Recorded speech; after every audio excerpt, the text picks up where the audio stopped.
Hello students, welcome back to my channel. आज इस video में हम बात करने वाले हैं न्यू सेंटर्स ऑफ पावर के बारे में।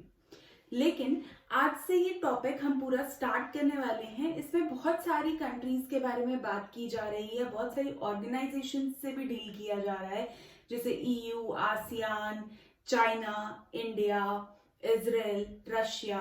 ये जो है बहुत सारी इमर्जिंग कंट्रीज हैं जिनको एज ऑल्टरनेटिव्स या फिर न्यू सेंटर्स ऑफ पावर देखा जा रहा है। लेकिन अगर मैं बात करूं कि ये न्यू सेंटर्स किसके कंपटीशन में न्यू हैं या क्यों इमर्ज हो रहे हैं, तो मैं आपको ये बताना चाहती हूँ कि ये हेजेमनी के ऑपोजिट इमर्ज हो रहे हैं। हेजेमनी के बारे में हम सबने बहुत डिटेल में पढ़ा है कि किस तरीके से यूएस जो है एक हेजेमॉन की तरह एक्ट कर रहा था। मेरी वीडियो भी इस चैनल पे जो है वो हेजेमनी को पूरे तरीके से डिफाइन कर रही है as hard power, soft power and your structural power. I know इस साल जो है ये तीनों टॉपिक्स सिलेबस में कवर नहीं हो रहे हैं क्योंकि 30% सिलेबस सीबीएसई ने कट कर दिया है। बट कभी भी अगर आप किसी कंट्री के बारे में पढ़ रहे हैं तो आपको उसकी जियो political, social, cultural, economic conditions के बारे में पता होना चाहिए, तभी आप अपने आंसर को ज्यादा अच्छे से लिख पाएंगे। इसलिए जो है उन टॉपिक्स को जो है मैंने कवर किया है। आज जिस न्यू सेंटर ऑफ पावर के बारे में हम पढ़ने वाले हैं वो है इजराइल। बहुत ही खास कंट्री है ये। अगर मैं बात करूं तो धीरे धीरे ग्रो कर रही है और अरब वर्ल्ड में जो है ये सिचुएटेड है। अरब वर्ल्ड में सिचुएट होना जो है एक तरह से इसकी पॉलिटिक्स और इसकी ज्योग्राफी दोनों को ही इम्पैक्ट करता है। अरब वर्ल्ड से सराउंड होने की वजह से ये डोमिनेटेड है by all the Muslims around the world. और अगर देखा जाए तो ये एक ज्यूइश स्टेट है, यानी ज्यूज की जो पॉपुलेशन है वो यहाँ पर रहती है as compare to the all over surrounding by Muslim. तो ये एक डोमिनेंट कंट्री है अरब वर्ल्ड की। अब इसकी खास बात क्या है? इजराइल जो है वो आजकल के टाइम पे बहुत ज्यादा स्ट्रॉन्ग इमर्ज कर रहा है साइंस और टेक्नोलॉजी में, डिफेंस में, एग्रीकल्चर में, इंडस्ट्री में। कहीं ना कहीं बहुत ही पावरफुल बन करके सामने आ रहा है। और अगर हम उसके वेपन्स को भी देखें तो कहीं ना कहीं आप यही पाएंगे कि इजराइल जो है वो वेपन्स के रूप में भी एक पावर की तरह इमर्ज कर रहा है with all the coming times. अगर इसकी पॉलिटिकल सिचुएशन की बात करूं तो इजराइल जो है एक वेस्ट एशिया या मिडिल ईस्ट जिसको हम कहते हैं उसकी बर्निंग पॉलिटिक्स के बीच में सिचुएटेड है, जो इस कंट्री को और भी ज्यादा इंटरेस्टिंग बना देता है पॉलिटिकल साइंटिस्ट के लिए और इवन ज्योग्राफियंस के लिए भी, जो बहुत अच्छे से समझ सकते हैं कि ये किस तरीके से डील कर रहा है या किस तरीके से जो है अपने आसपास के वर्ल्ड से डील कर रहा है। कहीं ना कहीं एक चैलेंज जो है वो इजराइल के लिए हमेशा बना रहता है क्योंकि वो वेस्ट एशियन और मिडिल ईस्ट जिसको आप कहते हैं उसकी पॉलिटिक्स के बीच में सिचुएटेड है।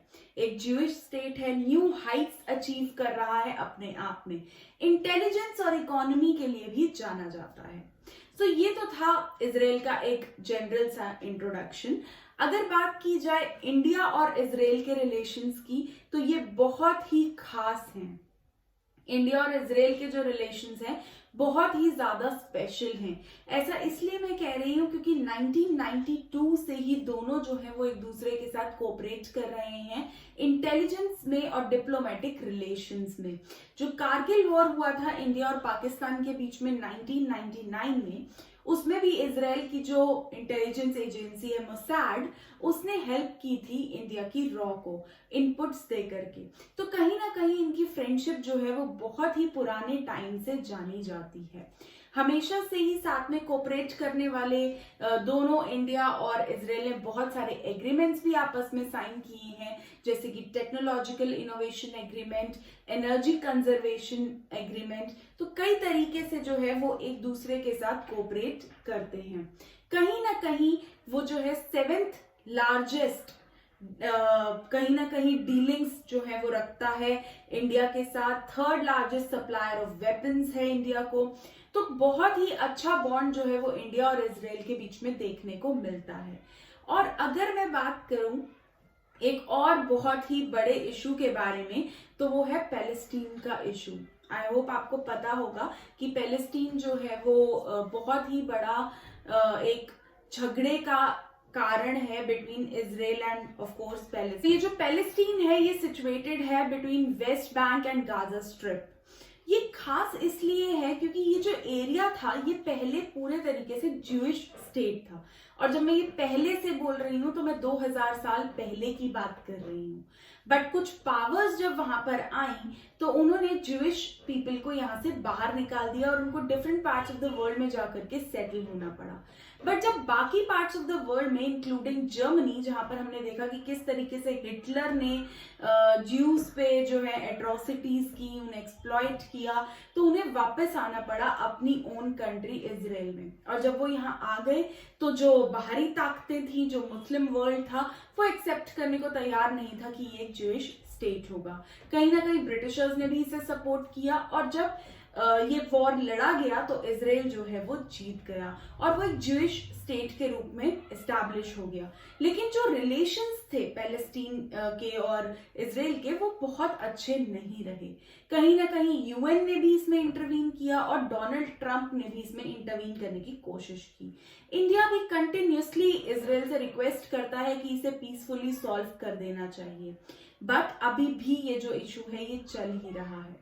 और अगर मैं बहुत ही रीसेंट इवेंट की बात करूं तो हम सब जानते हैं कि कैसे इजराइल की एम्बेसी के पास जो है रिसेंटली बॉम्बिंग हुई थी with in the Delhi state. So ये भी जो है इनके रिलेशंस को इफेक्ट करने की कोशिश की गई थी on the day of pitting retreat. लेकिन हमारे जो रिलेशंस हैं इजराइल के साथ वो बहुत ही स्पेशल हैं, चाहे वो वेपन्स की डीलिंग में हो, चाहे वो इंटेलिजेंस में हो, चाहे इकोनॉमी में हो, चाहे एग्रीकल्चर में हो, चाहे इंडस्ट्री में हो। हमारे बहुत ही अच्छे रिलेशंस जो हैं वो इजराइल के साथ आज भी बने हुए हैं और हम उम्मीद करेंगे कि आगे भी बने रहें। चलिए आइए अब इसके कुछ नोट्स देख लेते हैं। सो हम पढ़ रहे हैं न्यू सेंटर्स ऑफ पावर। आज का न्यू सेंटर है इजराइल, जो कि एक डोमिनेंट प्लेस है अरब वर्ल्ड में। ये इमर्ज हुआ है as most powerful in 21st century. क्यों? क्योंकि साइंस एंड टेक्नोलॉजी में इसका बहुत ही अच्छा होल्ड है, डिफेंस में, इंटेलिजेंस में और इकोनॉमिकली भी ये बहुत ज़्यादा प्रॉस्परस हो रहा है। अगर इसकी ज्योग्राफिकल लोकेशन की बात की जाए तो ये burning politics of West and Middle Asia में सिचुएटेड है, ज्यूइश स्टेट है, बहुत सारी हाइट्स को रीच कर रहा है as a defence power, technological innovative power, industrial power and agricultural development भी यहाँ पर हो रही है। पैलेस्टीन डिस्प्यूट जो है वो यहाँ की सारे चीज़ों पे जो है एक बहुत ही बड़ा काला टीका है।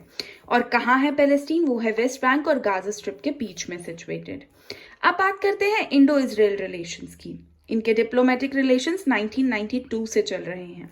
कारगिल वॉर जो है उसके टाइम इजराइल की मोसाद ने इंटेलिजेंस इनपुट्स दिए थे इंडिया की रॉ। कई तरीके के एग्रीमेंट्स जो हैं वो इंडिया और इजराइल के बीच में साइन किए गए हैं, जैसे कि technological innovation fund, cooperation in space and technology, water conservation etcetera. 7th largest trading partner है ये इंडिया का और 3rd लार्जेस्ट आर्म्स सप्लायर भी। इंडिया कहता है कि पैलेस्टीन डिस्प्यूट को पीसफुली सॉल्व किया जाए इजराइल के द्वारा। और ये डिस्प्यूट था क्या? 2000 ईयर्स एगो ज्यूइश को फोर्स किया गया कि इजराइल से बाहर निकाल दिया जाए उन्हें। हिटलर ने भी उन्हें जर्मनी से बाहर निकाल दिया, उन्हें इजराइल में वापस आना पड़ा और उन्होंने एक इंडिपेंडेंट नेशन जो है वो फॉर्म किया 1948 में। यूएन ने भी इंटरवीन करने की कोशिश की है और ट्रंप ने भी, लेकिन ये आज भी चल रहा है। रिसेंटली अगर इंडिया और इजराइल की बात की जाए तो रिसेंट बॉम्बिंग हुई है इजरायलियन एम्बेसी पे बीटिंग रिट्रीट वाले दिन, दोनों कंट्रीज के रिलेशंस को खराब करने के लिए। बट ऐसा नहीं है, दोनों ही कंट्रीज बहुत ही अच्छे रिलेशंस आपस में शेयर करती हैं और फ्यूचर में भी करती रहेंगी।